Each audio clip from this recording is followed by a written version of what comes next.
Dwayne "The Rock" Johnson and Lauren Hashian recently announced that they're expecting their second child, outside of marriage. Although this cohabiting couple presents an unusually glamorous and attractive model of unmarried family life, theirs is not an example that should be imitated. That's because even though cohabitation is increasingly popular among adults, it usually doesn't work out well for the kids. Cohabitation has become a normal and accepted practice in the US over the last 50 years. While cohabitation was frowned upon in the age of Leave It to Beaver, the practice has increased about 2,000% since 1960. Cohabitation is attractive to many adults today because it offers more freedom, more flexibility, and less commitment than marriage. And it's not without its own benefits. 2 Ohio State University researchers report that young adults, especially women, seem to get as much of an emotional boost from living together as they do from marriage. But while the practice has gained acceptance among adults, it isn't good for the growing number of children who are spending time in a cohabiting family.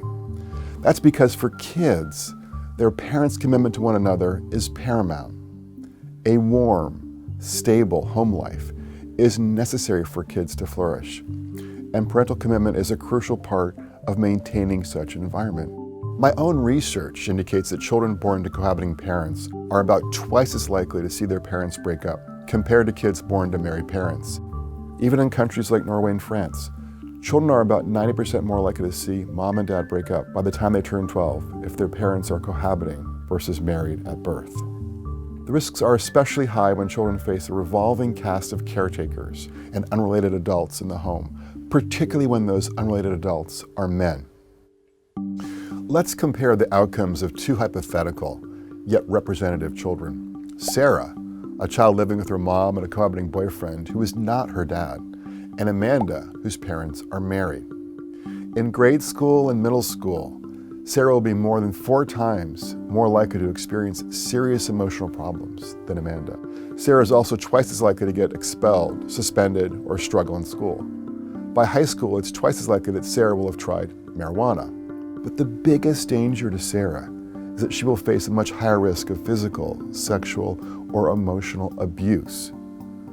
What can be done to improve outcomes for kids?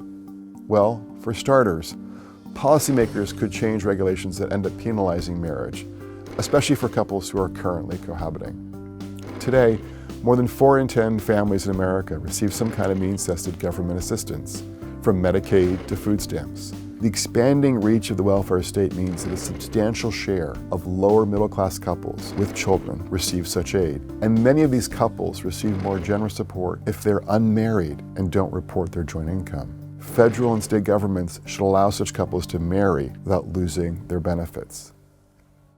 But the answer isn't entirely about public policy. We also need to change the culture. Cultural icons like The Rock are outliers among successful Americans. Most people who make it don't do so as actors, but in much less glamorous jobs. Even today, the vast majority of college-educated couples having kids do so in marriage, and they stay married. They know that stable marriage is the best thing for their kids, and they act accordingly.